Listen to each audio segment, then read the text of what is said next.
Hello, friends. If you like my video, please don't forget to like and subscribe. Until I start telling the story, I will smoke a cigar.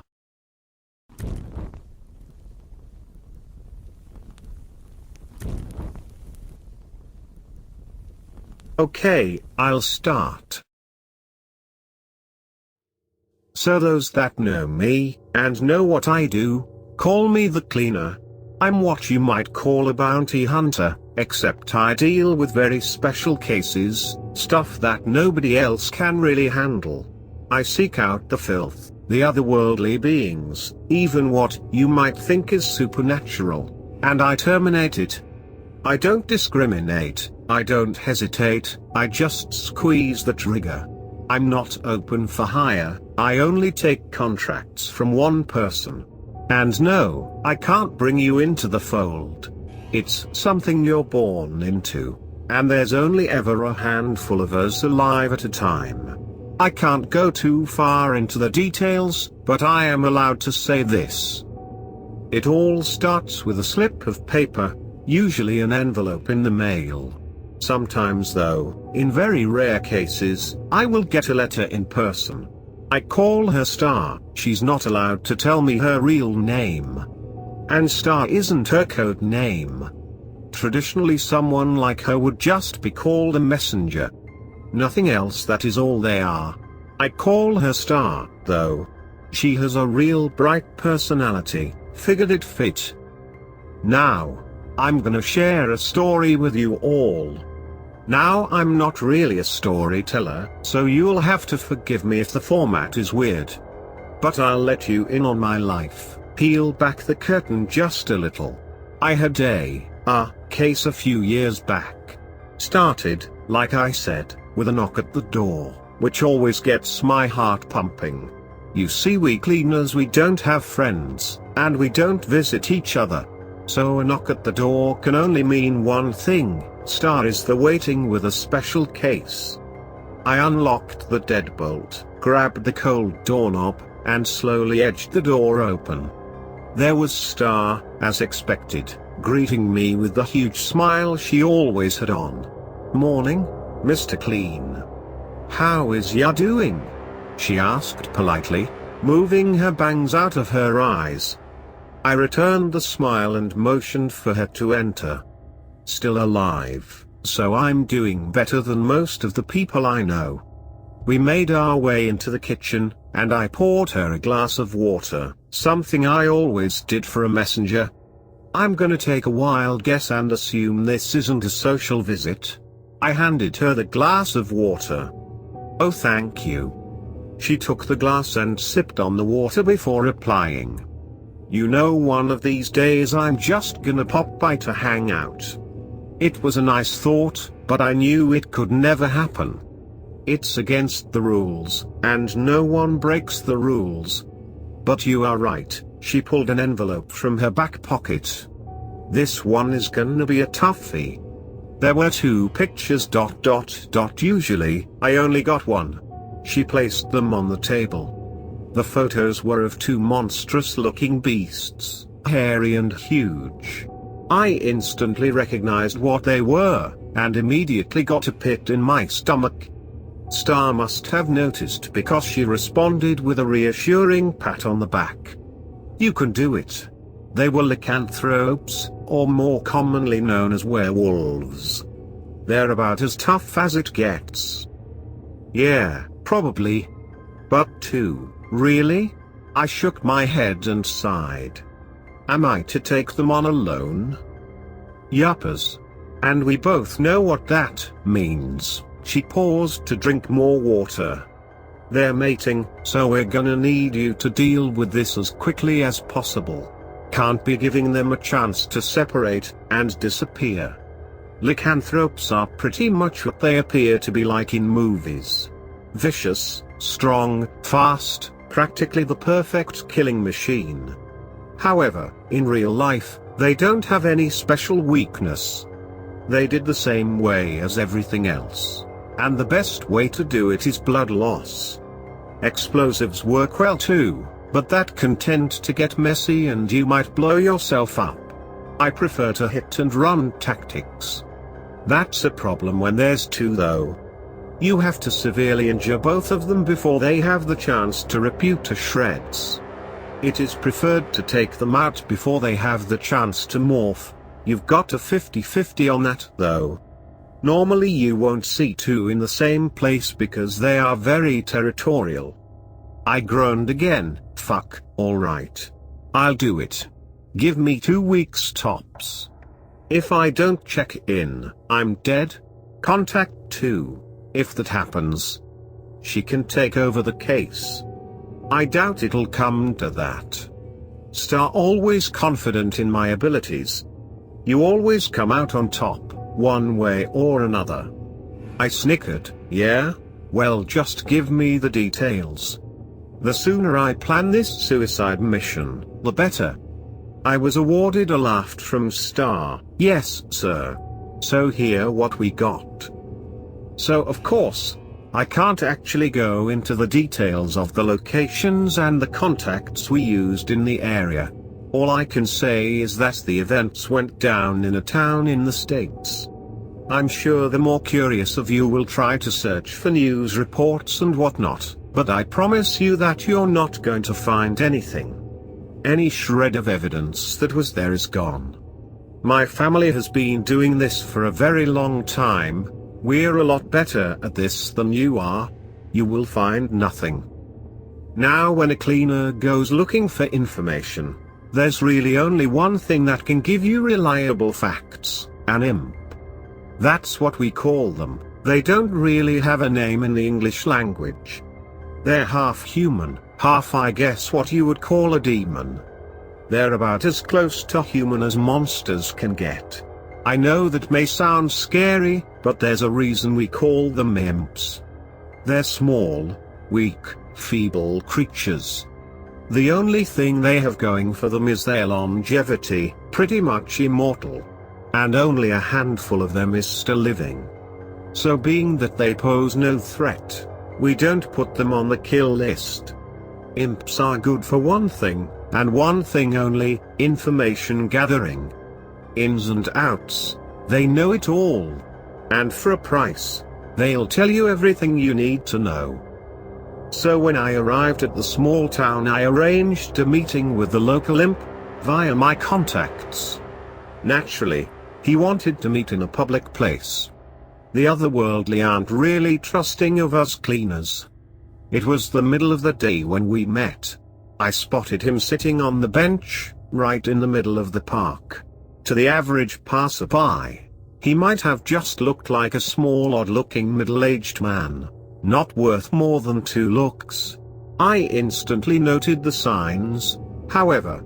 Pointed left ear, hunched posture, one red eye, and one blue. Imps all have the same disfigurements. They can easily blend in with contacts and whatnot though. You might have even met one before without knowing it. I plopped down next to him. Mind if we cut to the chase, imp? The imp grunted and turned to face me, his thick brows already furrowed. You're all the same, you're cleaners. Been dealing with you lot for over a century, always impatient. Never enough time to chat, eh? He sighed deeply, obviously not wanting to be there. I shrugged my shoulders. Sorry if I don't stop to ask you about the weather. I've got a job to do, and neither of us gets paid by the hour. Now tell me about the doggies. The imp looked at me, eyebrows still furrowed, notably displeased with my response. Well, treating them like dogs will definitely get you 6 feet under. I didn't respond, silently encouraging him to continue. There's 2 of them. They're young, early maybe mid-20s. They're gonna be strong, but you've got the upper hand with experience, I would think. He paused as a mother and her rather chubby kid passed by. 3 victims so far, but they were all human. So they won't be ready for something like you. He scratched his hairy chin and looked at me with his mismatched eyes. The female's name is Karen, the other Brandon. And where are Karen and Brandon staying? I inquired. There's a lodge in the woods, east all the way at the back. They're on private property. They stay there on the weekends. He rubbed his eyes and yawned. Are we done yet? I need a nap. Last question. Why haven't they been caught yet? There's a lot of missing people. The imp was quick to respond.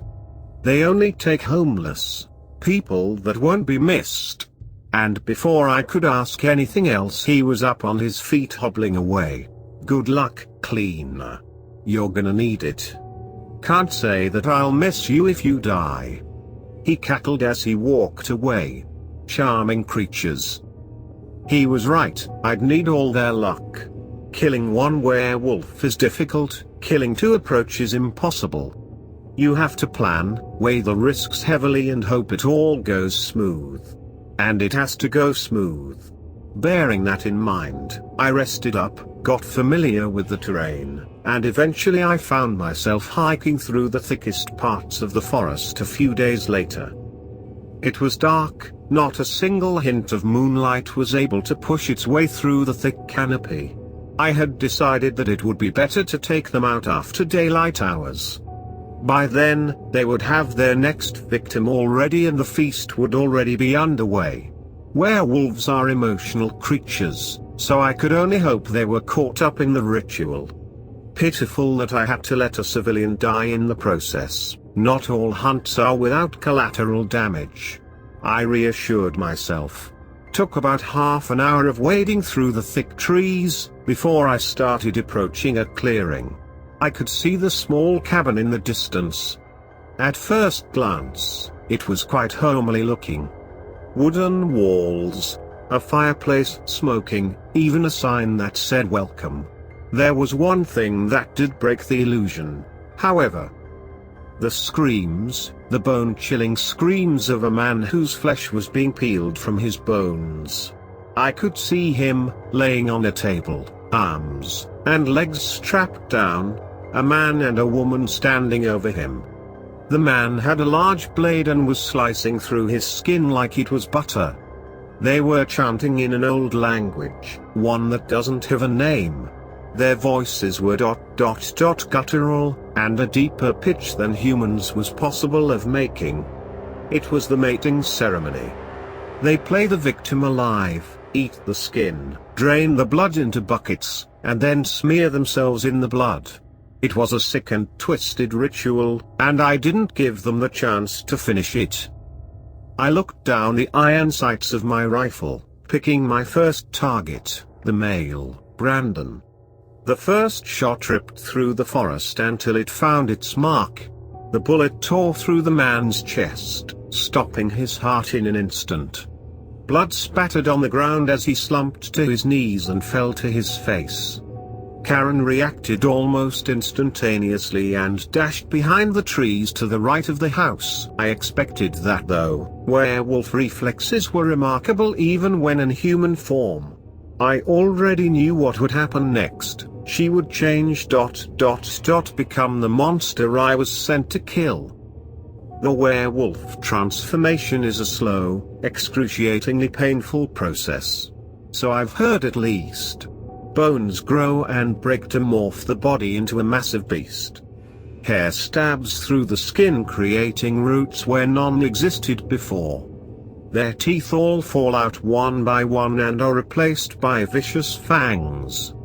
Finger and toenails are pushed out, and in their place, only sharp bones remain, twice as long, strong and sharp. Close quarter combat against them is, well, a terrible idea.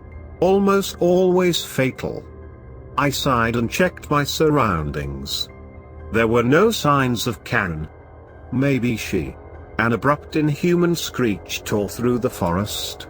It was distant, but they were known for their ability to cover ground fast. Everything got quiet after that. Fuck.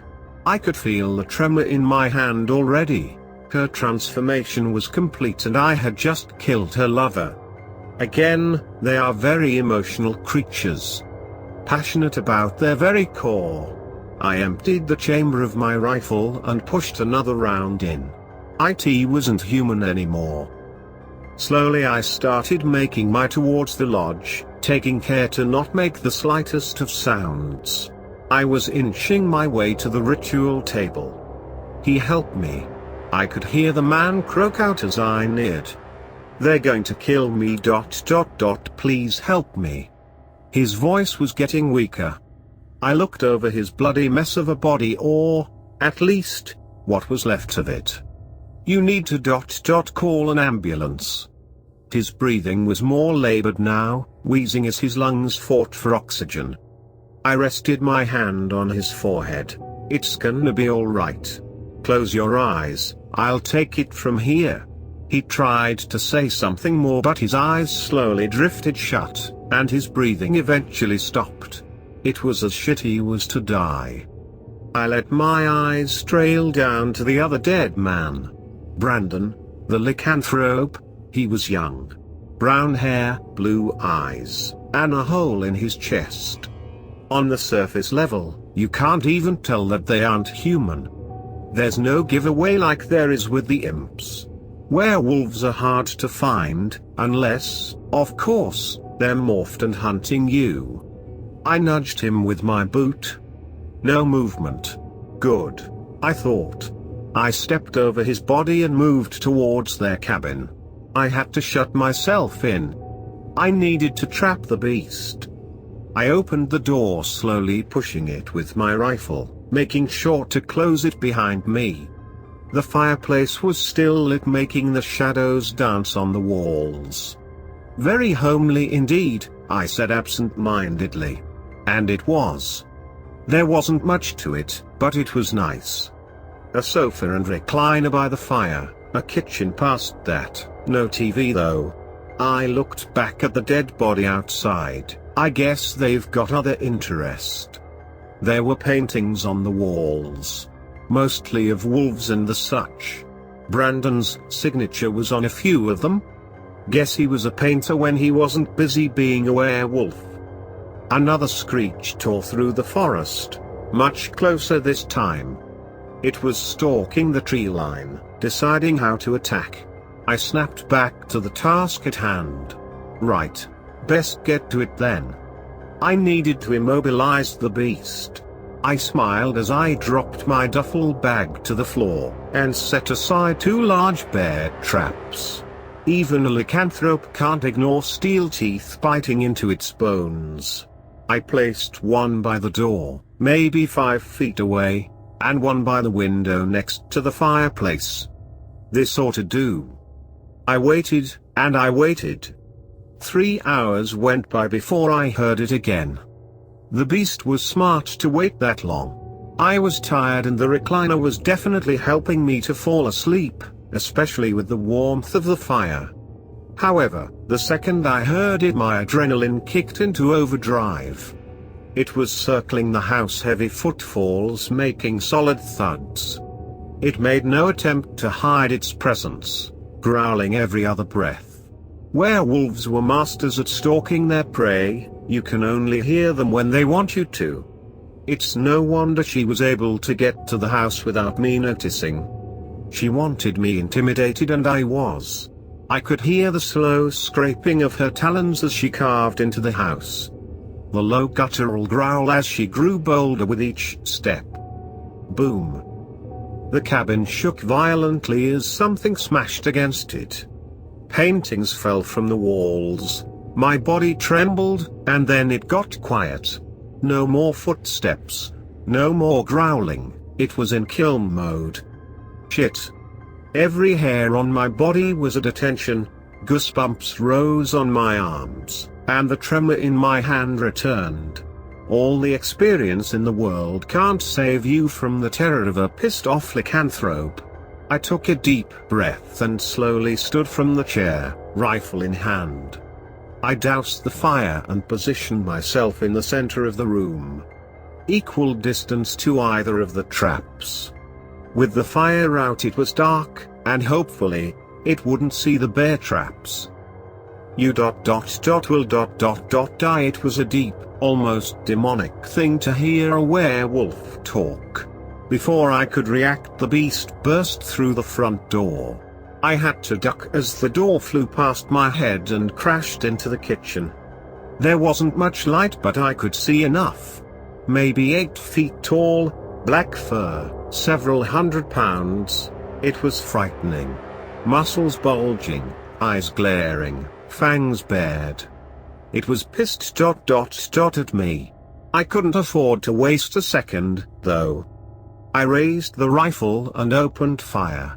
Shot after shot, 3 times I fired on the beast. The attack barely fazed it as it only walked closer. The bullets ripped through its body, and blood slowly leaked out, coating the monster in a crimson glow. But it didn't care. They're tough. I just had to bide time, wait for it to step into the trap. "That's it, come and get me," I shouted, squeezing the trigger once more. The bullet hit its ear and the beast roared in anger.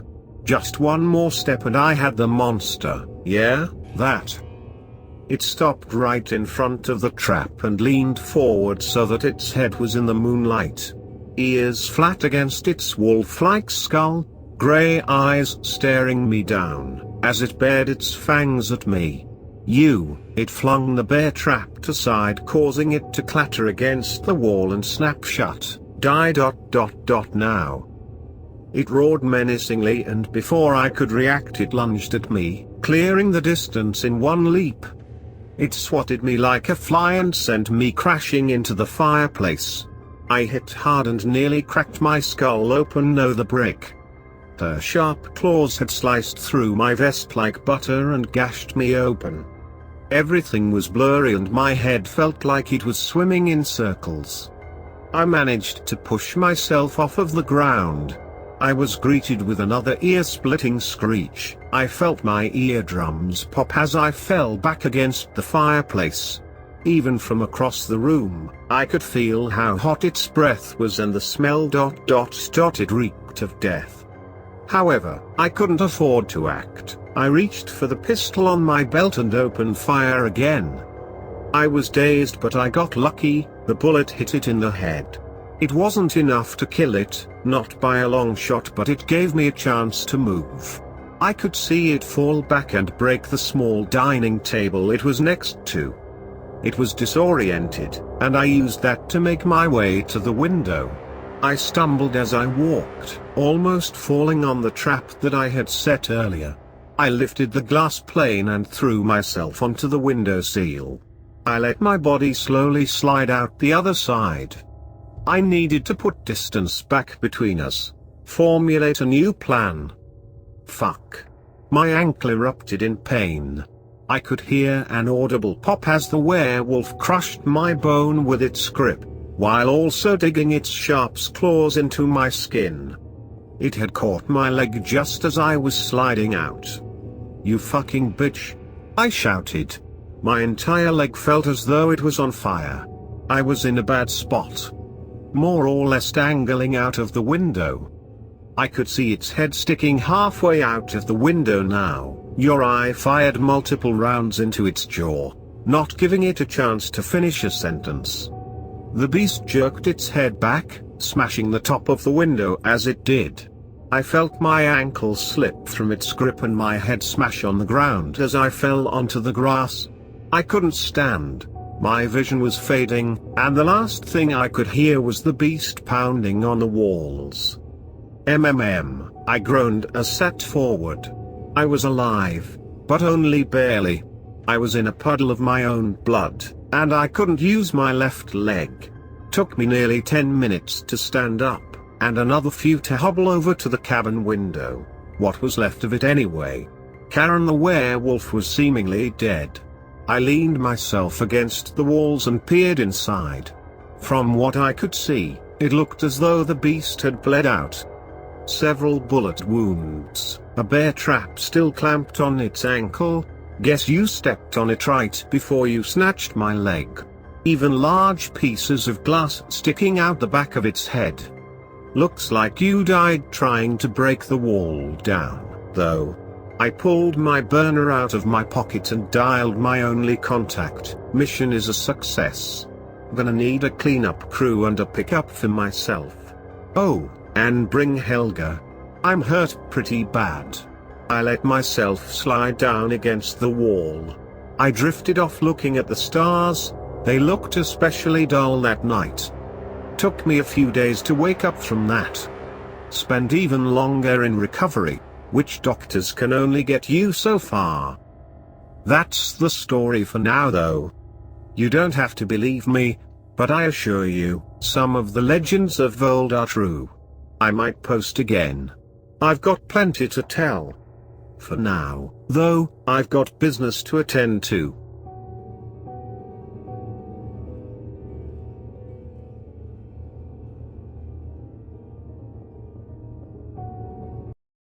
Hello, my friends. Yes, the werewolf stands against the wall.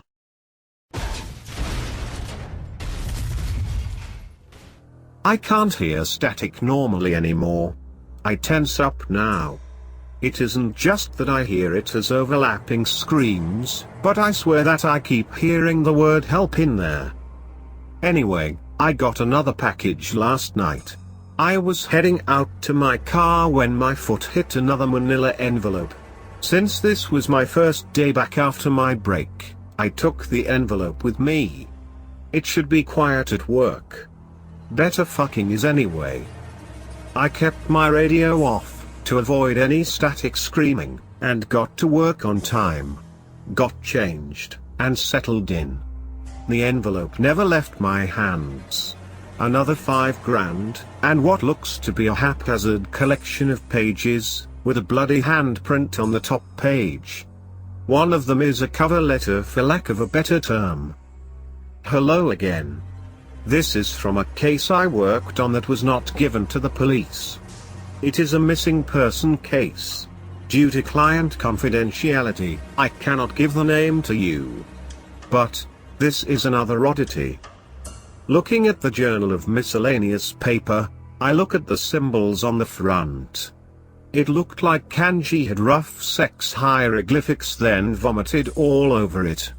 The Rosetta Stone would be easier to decipher. I put it to the side, and start to read. My name is Keith, and I don't know where I am. I had always loved the paranormal, but now since I entered this house, I am in fear of it.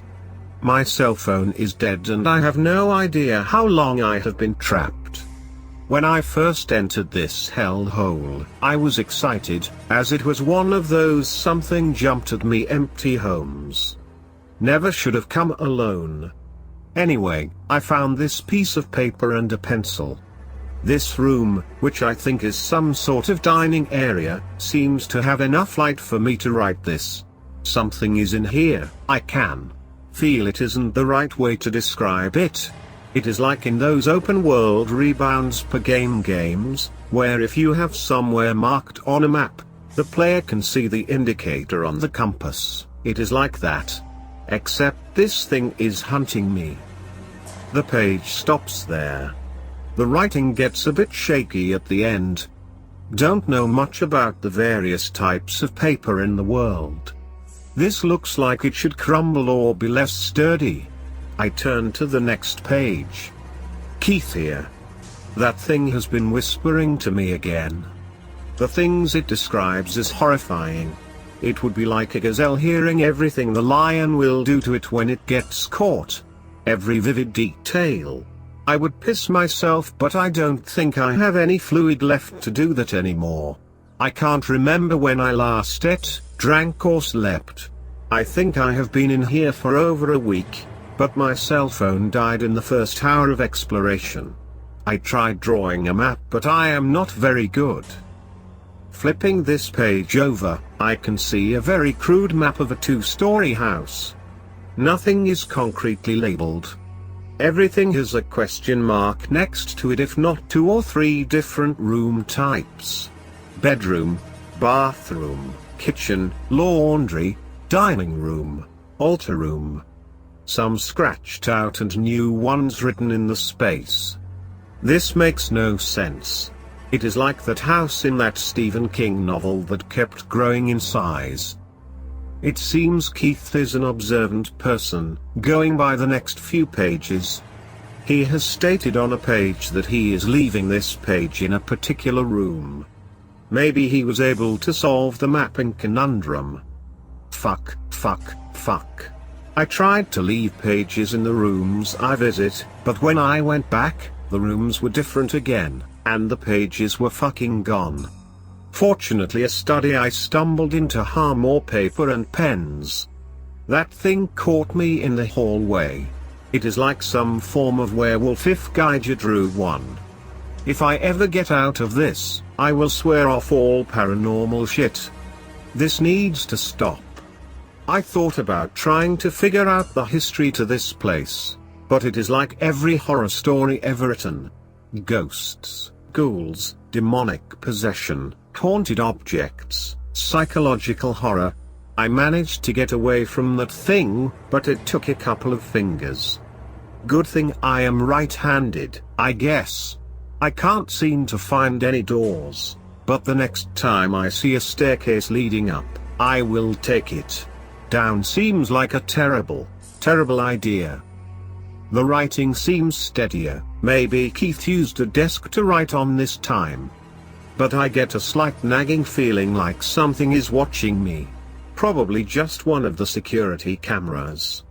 Hopefully anyway. How big is this shitbox? I lost count how many flights of fucking stairs I just climbed. I am in some sort of basement now, I think. A nail on the stairwell ripped into my arm, and now it hurts to move it. I am so tired, but I can feel it closer now.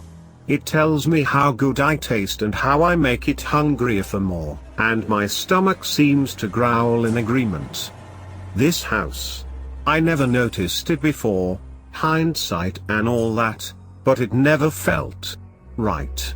When I stepped into its boundary, there was no noise. Not white noise, or animals and stuff like that. Just hollow. Empty. I wish The paper is ripped. Nothing further on this piece of paper. As I put it to the side, I feel something chuckle. Like sitting in a car with the bass cranked all the way up. It is an unnerving sensation, to say the least. Then I remember something. Keith mentioned an altar room earlier, didn't he? I flick through the pages, but I can't find the passage. But I am sure he did. Damn. Anyway, I pick up the next page. When I find you, little morsel, my fangs shall rend. This page goes on for some time, and while I work in a morgue and have seen shit, I am not going to transcribe this to the internet. Who knows who will? Where did that page fucking go? I had it in my goddamn hand. How could it fucking disappear? There aren't many pages left, and I promised I would get this out onto the internet. If I ever make it out of this, I will apologize to my parents for being a dick of a kid. I will be a better big brother and a nice boyfriend. I will be attentive to those around me and endeavor to make sure no one else falls prey to this nightmare. I have seen other journals in this place. I was in the 30-somethingth library when I glanced at a journal of scrap paper on the desk. A woman named Hannah was stuck here too. No, not a woman. A girl. 7 years old, and that monster toyed with her too. Pretended to be a good dog, and slept with her to protect her, until it presumably ate her. I can hear that thing out there. It whispers how much he enjoys playing with it. I don't know why it won't just end it, but I can see it now.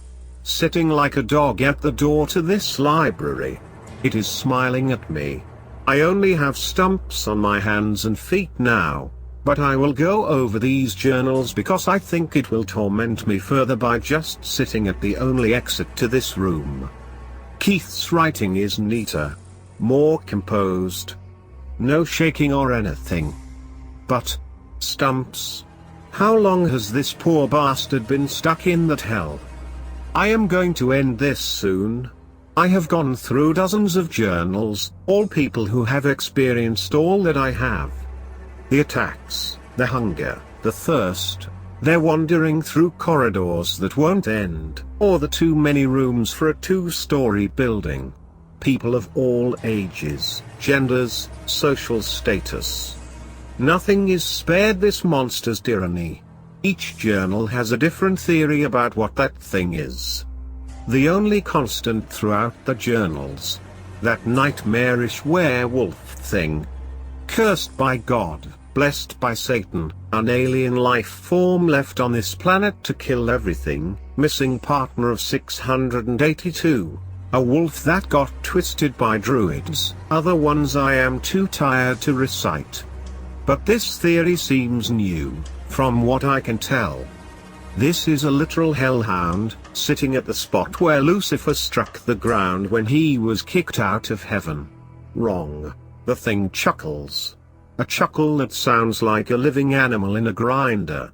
Looking up, above the thing I will let consume me soon, I can see a digital clock. With the date as well. 8.5 months. That is how long I have been trapped here. I shall walk myself over to this hellhound, and allow it to consume me now. I just wish for it to end. I am stunned. 8.5 months. In that living nightmare. I pray to whatever God that the souls of those poor people get some peace. Flipping the page over to the rest, I see a letter, typed. This is a case I worked last year. It is one of many private cases I have worked, but one of the few truly terrifying ones. The people that hired me weren't his family, but his friends and his fiancée. His family was killed in a car accident a couple of weeks after he disappeared. No one survived. His fiancée wanted to hire a buyer to look into his case, in fear the police might let it go on the back burner. They showed me the forums he frequented, and I pieced it together with some outside help.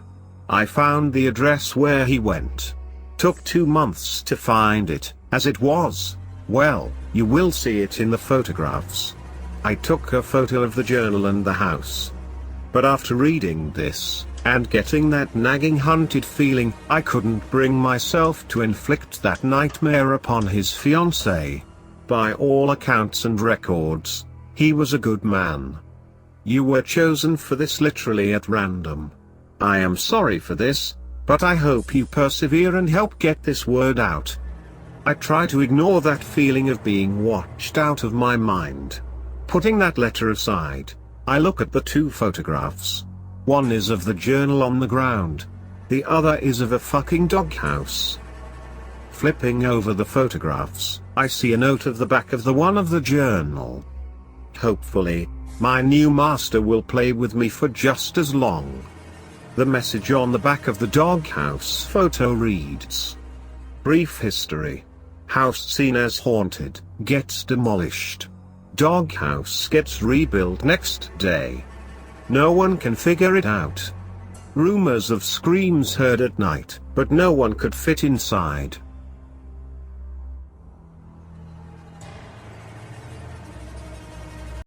Hello, my friends. Today I want to tell the story about this scary creature. What? No. This is not what I wanted to show my viewers. I don't know if you ever heard of this or not. The news about this bizarre event had spread all around my town, then spread to a few towns nearby. That, before federal cops and the government stopped it from spreading further. It all started when a 20-year-old girl, named Emma Dawn, came to the police in town to report her friends went missing after they went for camping and hunting in the woods in the outskirts of our town.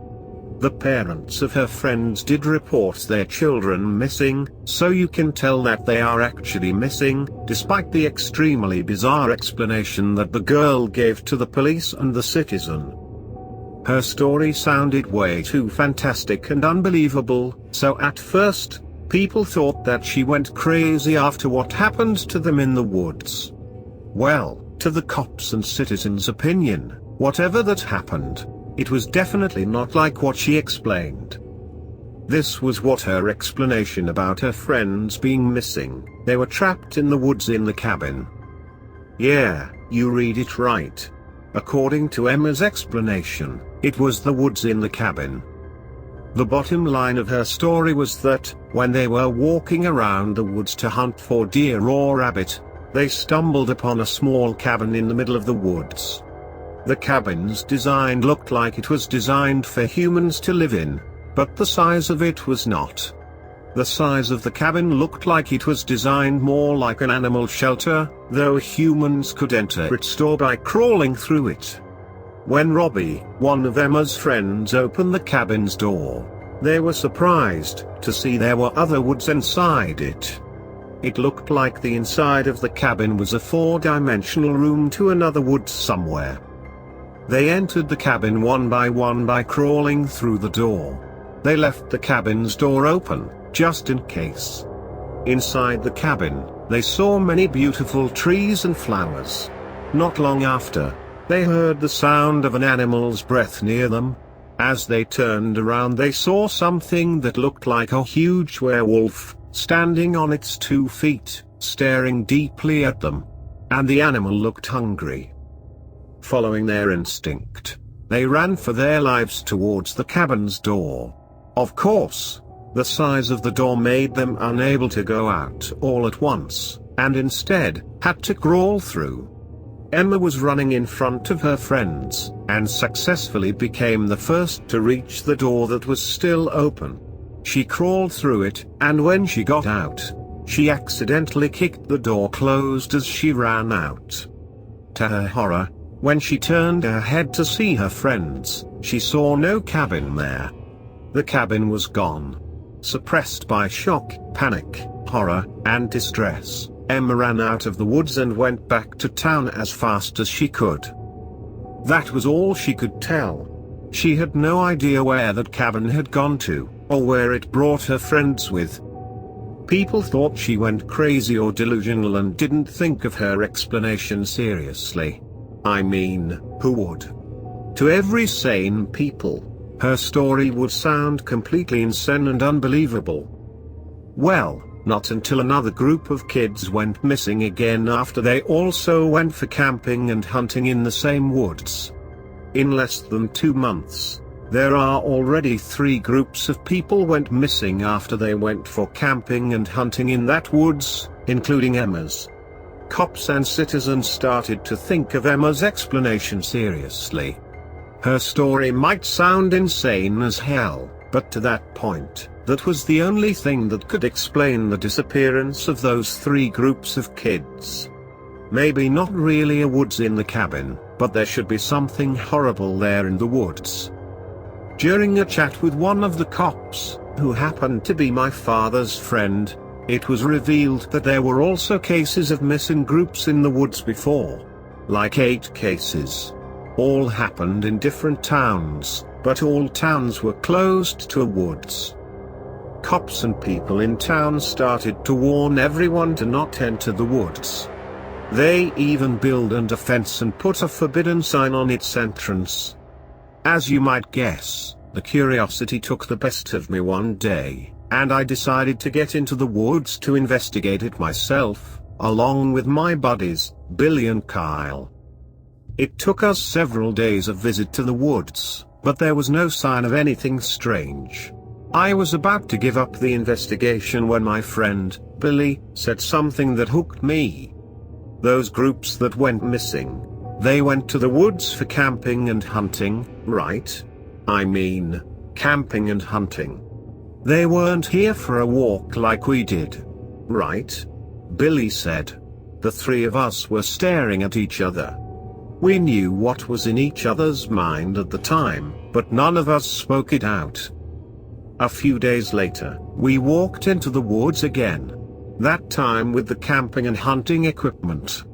We spent 3 days camping in the woods. One day we actually did hunt. We got rabbits, so we decided to make a barbecue out of it while camping that night. Nothing strange happened that night. We, or at least me, started to think of our thoughts before we walked in with camping and hunting equipment. Maybe we were wrong. Maybe the hunting and the camping didn't have anything to do with the disappearance. Maybe even the so-called woods in the cabin itself was actually just a product of Emma's guilt from losing her friends. As we walked from our camping site to the border of the woods to get home, I heard Kyle, who walked behind me, and Billy, whispering. I sense a vibe of horror in his voice. Ah. Guys. I think I'll regret showing you this, but, isn't that, Billy and I turned our head back, to see Kyle staring at his left side with shock, surprise, and horror. We followed where his eyes went, and to our surprise, we saw a small cabin stood there, only 50 meters from us. From where we were standing, the cabin looked exactly like what Emma Dawn had described. We were staring at each other, and after a discussion, we decided to come close to the cabin. You wouldn't believe what we saw in the cabin after we opened its door. It was a woods. There was actually a woods in that cabin. Holy shit. Suppressed by both horror and curiosity at the same time, all of us wanted to get into the cabin to figure out what was inside. But knowing nothing about it, and added that to the story we had heard about it, none of us were dared to actually enter. We finally reached the deal that one of us will stay outside to keep the door open, and the other two will get in, to keep an eye on each other inside. Kyle was the one to stay outside and I and Billy would get in. Billy was the first to crawl inside, but he was about to be fully inside, he suddenly stopped. He stopped for a few minutes. Hey, dude, what's up? Why are you stopping? I asked. Guys, help me. Pull me out. Now.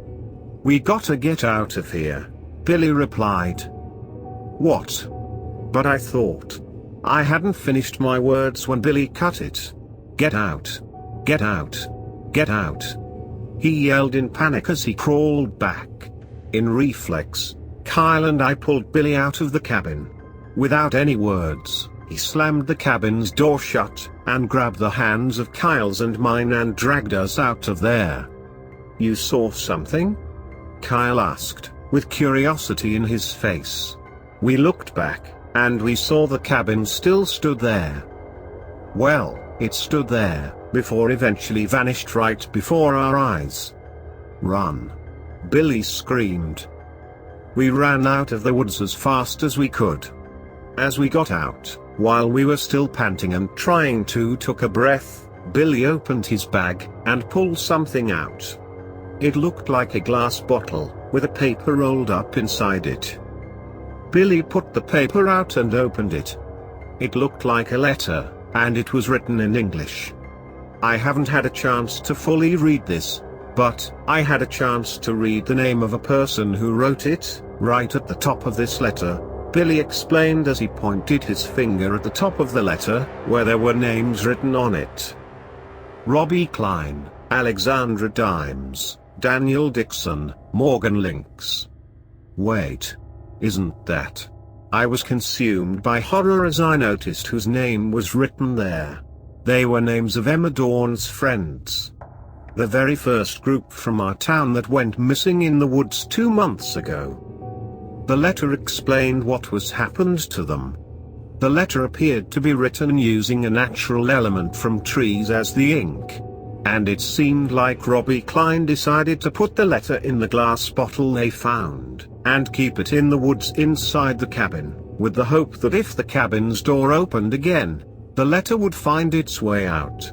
Or someone who accidentally got in the cabin, just like them, would find it. We gave the letter to the cops later on, which eventually made the cops contacted the federal to close the access to the woods, and cut off the information about the incident to spread further. But before we gave the letter to the police, we made a copy of the message in the letter. I warned you. Read this at your own risk. As I explained earlier, this might sound way too fantastic, insane and unbelievable, but we proved it ourselves. We were there. We saw the cabin ourselves. Here is what was written in the letter that Billy had accidentally found in the woods inside the cabin. This letter was written by Robbie Klein, representing myself, Alexandra Dimes, Daniel Dixon, and Morgan Lynx. Emma had gotten out of the cabin. She was saved. Unfortunately, the rest of us not. Please pray for us to be able to find the cabin's door again.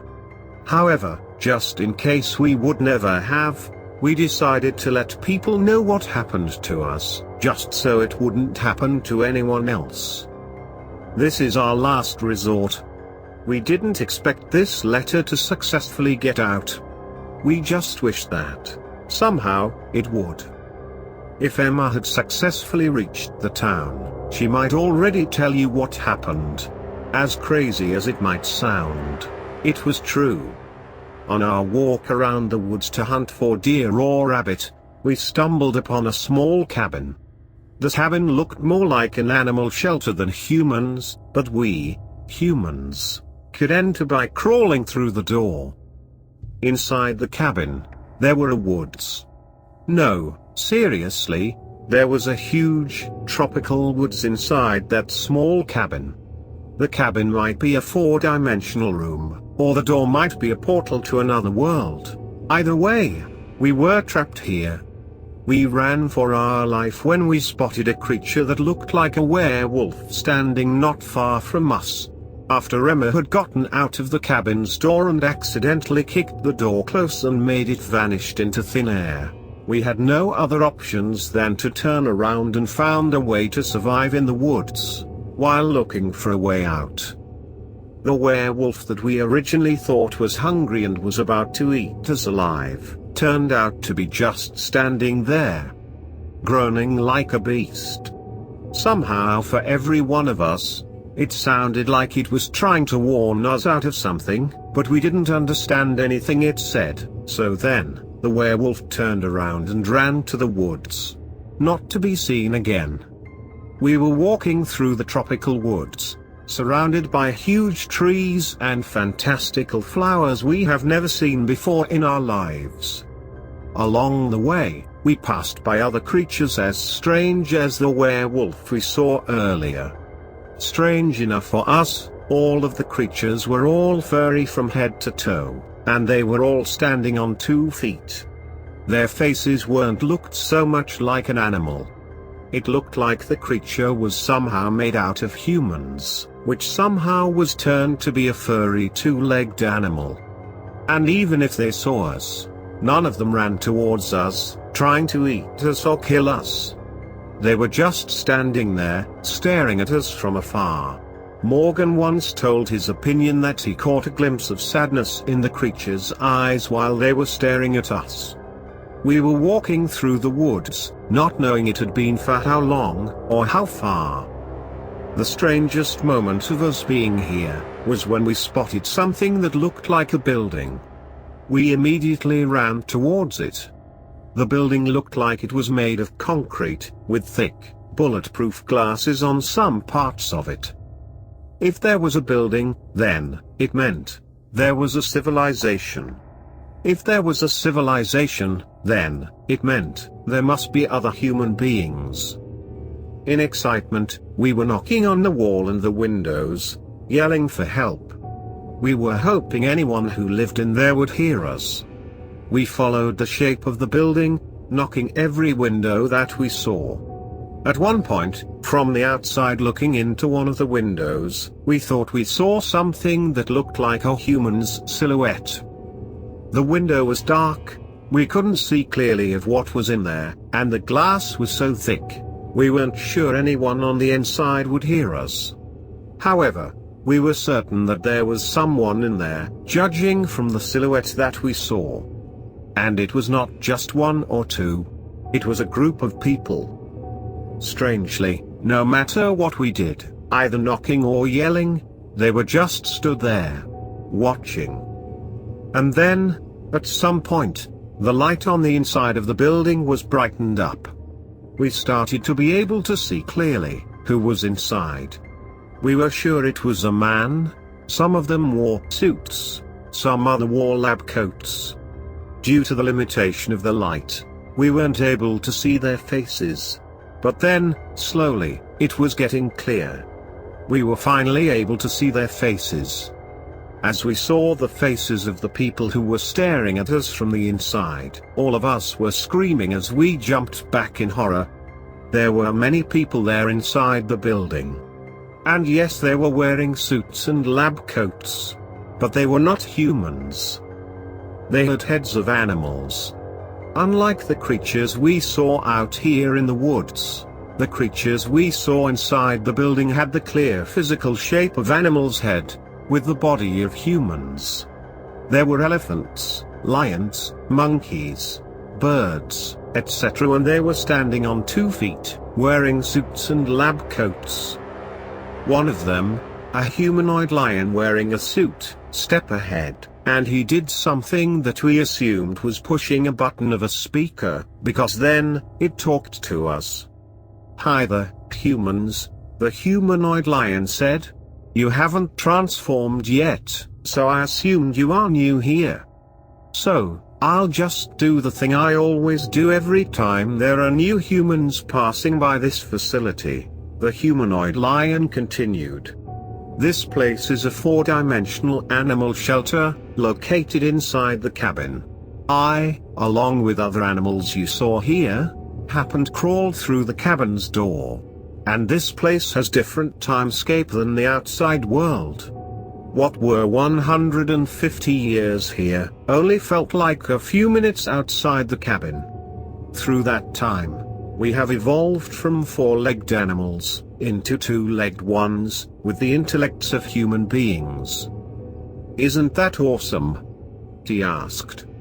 "We enjoy living in this city of trees and flowers, so we are not planning to go out. We even plan to bring as many animals from the outside world to this sanctuary. We have the responsibility to save them too." The humanoid lion paused, then he continued, "From you, humans. You've been treating us like lab rats. Skinned us out for fashion. Hunting us down for fun. But here we are, in a sanctuary of animals and plants. So, you're planning to take revenge on us?" Daniel asked, stuttering. "Oh. No. We are not like you. And we promised ourselves that," the humanoid lion answered. "The thing is, even if we plan to bring other animals to this sanctuary, we have a hard time finding the door ourselves. It was opened and closed randomly at different coordinates each time, so that means, you guys will be stuck here for a while too. But if one day you managed to find the door, don't worry, we wouldn't hold you from getting out. I'm just here to inform you about the situation you are in right now. Oh, and the longer you stayed in the woods, the nectar spread by some flowers here, which you already breathed in since you entered the cabin, will slowly turn you into furry creatures. I believed you have already seen some of those creatures on your way here," the humanoid lion added. "And one more thing. Don't expect us to let you inside the building. As I said, humans treated us so badly. We couldn't afford to trust any of you. So, while you're looking for the door to get you out, you'll be staying in the woods and learn to survive there. And while you are here, you will be the subject of our zoo," the humanoid lion continued its explanation. "Which I hope you wouldn't mind, considering how you treated us in the zoo, after all. We are not hurting you though. We are just looking and observing. That's it, I guess. We hope the best for you." The humanoid lion closed his speech as he let go of the speaker button, and dimmed the light in the building, so we could no longer see them. After the meeting with the evolved humanoid animals, we had spent 3 days in the woods, trying to survive, before we decided to write the letter. By the time we wrote it, some of us already started to grow fur on our skins. Seemed like what the humanoid lion said was true. Here is why we wrote this letter, again. First thing first, is to avoid other people to be trapped in here again. Secondly, we were also thinking to remind us all about one thing. Wherever we are, whatever we do, please, we have to care about every living being surround us. Be it humans, animals, or plants. There will always a way for nature to take revenge on bad people.